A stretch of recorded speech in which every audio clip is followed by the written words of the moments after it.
In the winter of 1939, a nation the size of Colorado picked a fight with an empire that spanned 11 time zones.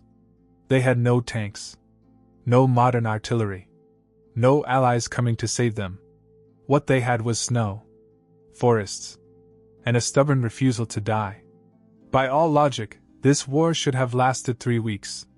Instead, it reshaped the course of the Second World War, and proved that the world's largest army could be humbled by farmers in white sheets. This is the story of the Winter War. To understand why Finland became Stalin's obsession, we need to look at a map. In 1939, the Soviet Union looked at its western border and saw a problem. The city of Leningrad, Stalin's jewel, home to 3 million people, sat just 20 miles from Finnish territory. One artillery battery on the Finnish side could reduce the birthplace of the revolution to rubble. The Soviets also wanted the ice-free port of Petsamo in the Arctic North, and they needed to control the Gulf of Finland to keep the Baltic Fleet from being trapped. So in October 1939, Soviet diplomats arrived in Helsinki with an offer. They wanted territory. They wanted military bases. They wanted to move the border back from Leningrad.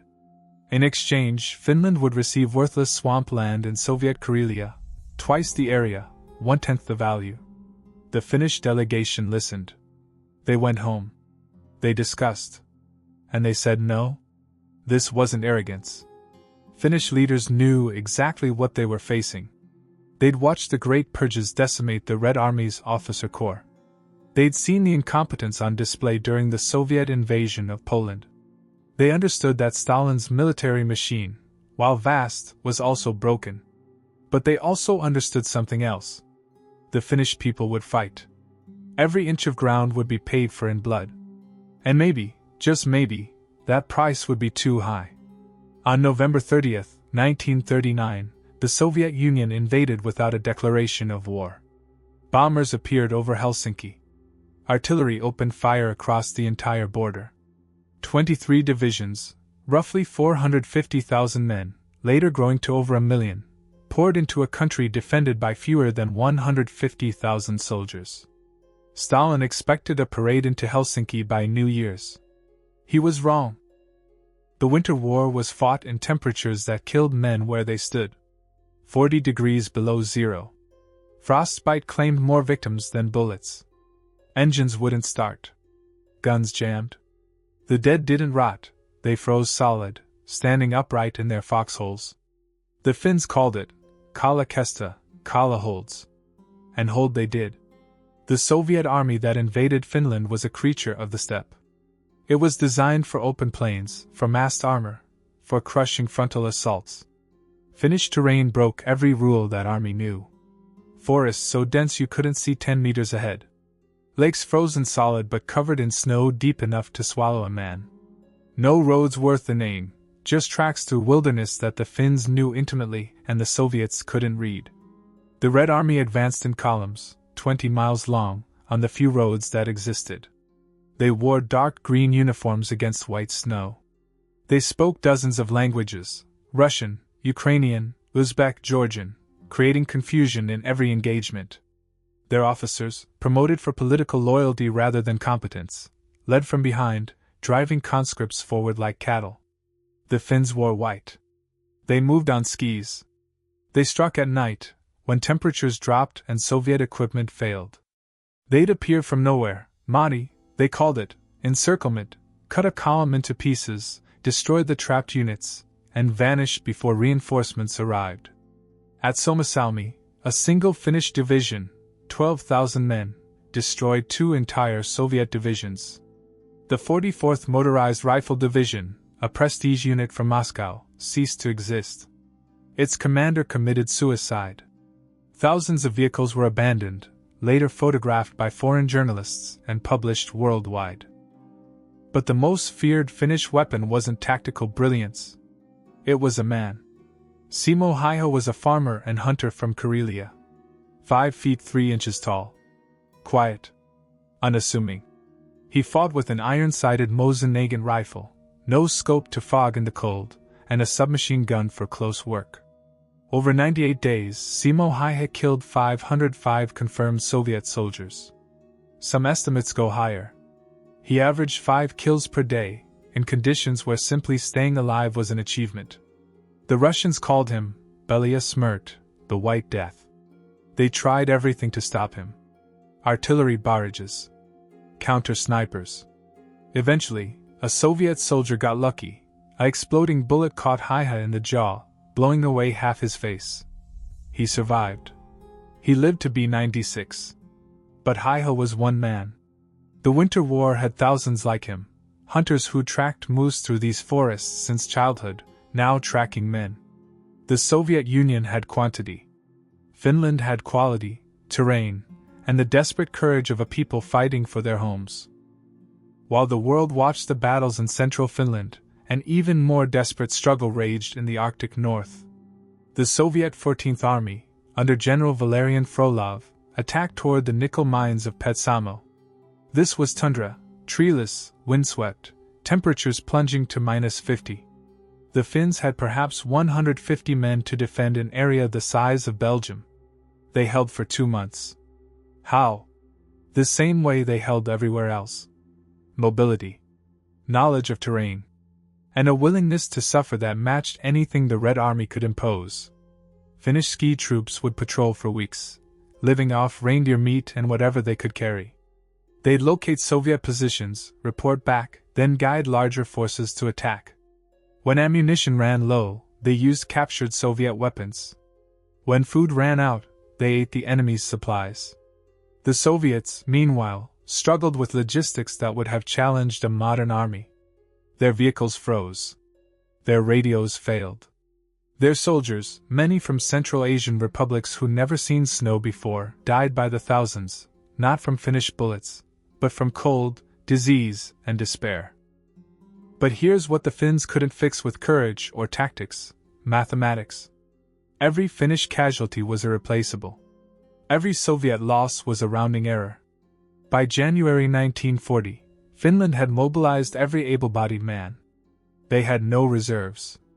No allies. Britain and France debated intervention, but Norway and Sweden refused passage, fearing Soviet retaliation. And Stalin, embarrassed by the world's laughter, appointed new commanders. Semyon Timoshenko. Real soldiers, not political hacks. They studied Finnish tactics. They prepared methodically. They gathered overwhelming force for a breakthrough. The Finns had won every battle. They were losing the war. In February 1940, the Soviet Union stopped playing games. Timoshenko assembled the largest artillery concentration in history to that point, 3,000 guns along a 16-mile front on the Karelian Isthmus. For 2 weeks, they fired 1 million shells into Finnish positions.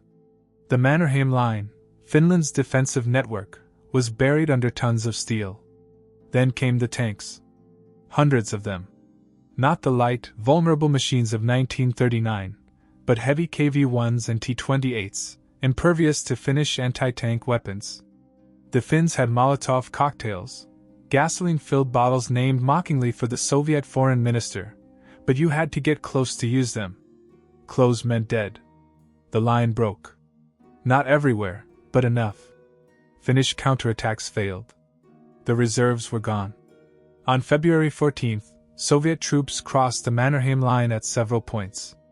By month's end, they were 20 miles deep, threatening Viipuri, Finland's second city.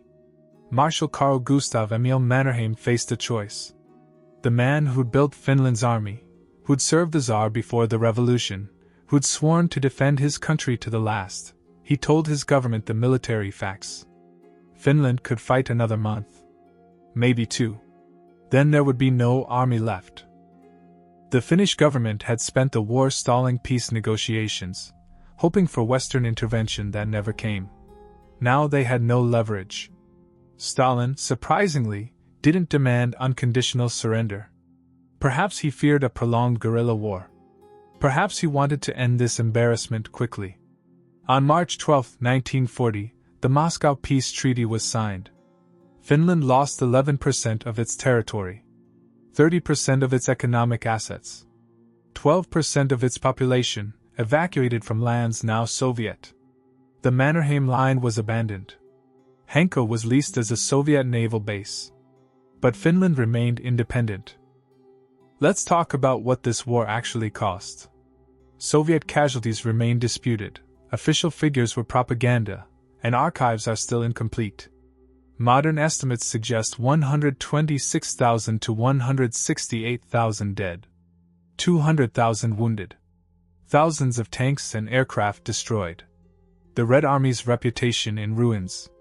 Finnish losses, 25,000 dead, 43,000 wounded. A small nation bled white. But the strategic consequences reached far beyond the casualty lists. Hitler watched the Winter War with fascination.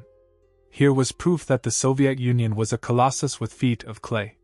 His generals, skeptical of invading Russia, now had evidence that Slavic armies could be beaten. The planning for Operation Barbarossa accelerated. The Western Allies drew different lessons. They saw a potential ally in Finland, democratic, courageous, anti-communist. When Finland later joined Germany's invasion of the Soviet Union in 1941, Britain declared war. The United States didn't, but the moral complexity damaged Finland's international position for decades. And the Finns themselves? They preserved independence, but at a price that poisoned their politics. The Continuation War, of 1941 to 1944, when Finland fought alongside Nazi Germany to recover lost territory, remains controversial. The forced return of Karelians, the cooperation with Germany, the desperate bargains of a small nation between monsters, all of it traces back to the trauma of 1939. But here's what I want you to remember. In 1939, the Soviet Union was one of two great powers that would defeat Nazi Germany. Its industrial capacity, its manpower, its willingness to absorb unimaginable losses, these would save Europe. Yet in Finland, that same system revealed its pathologies. The purges that killed competent officers. The terror that prevented initiative. The political commissars who second-guessed military decisions. The Winter War didn't prove that small nations can defeat empires. It proved that empires can defeat themselves. Walk through Helsinki today, and you'll find Winter War memorials everywhere. Not triumphant, Finnish memory is more complex than that. But proud. Defiant. The war entered Finnish mythology immediately. The spirit of the Winter War, Talvisodan henki, became shorthand for national unity, for sacrifice, for the stubborn refusal to be destroyed. Finnish identity, always fragile between Swedish and Russian influences, found a foundation in those 105 days of resistance. Militarily, the Winter War influenced doctrine worldwide. German observers studied Finnish tactics. The U.S. Army developed cold weather warfare programs. Ski troops became standard in Nordic armies. The importance of camouflage, of small unit initiative, of combined arms, lessons written in Finnish blood. But the deepest legacy is simpler.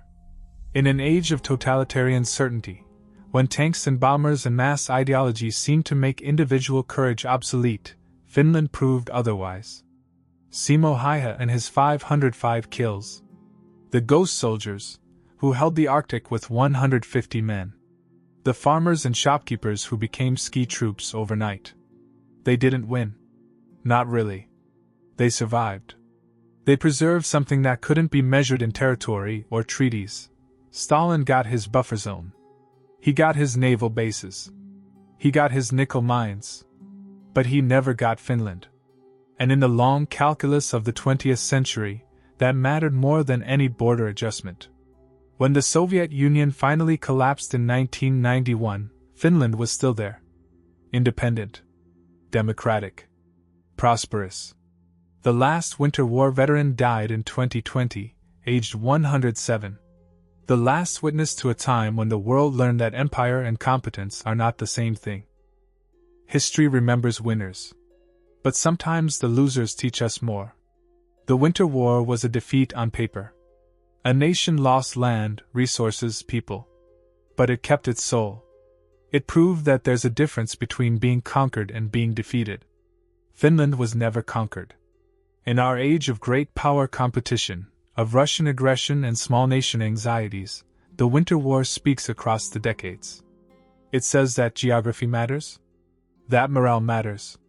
That the will to resist, intelligently applied, can multiply a nation's strength beyond what statistics predict. It also warns. The Finns fought brilliantly and still lost territory. Courage has limits. Alliances matter. In 1939, Finland stood alone. It survived, but barely. The margin was thin. 30,000 Finns. 1 million Soviets. The mathematics of annihilation. Yet here we are, 85 years later, still telling this story. Still marveling at what happened in the snow. Still wondering, in our safer world, whether we would have the same strength. The Winter War ended on March 13, 1940. But its questions, about sacrifice, about survival, about what nations owe their people and what people owe their nations, those questions never end. They just wait for the next winter.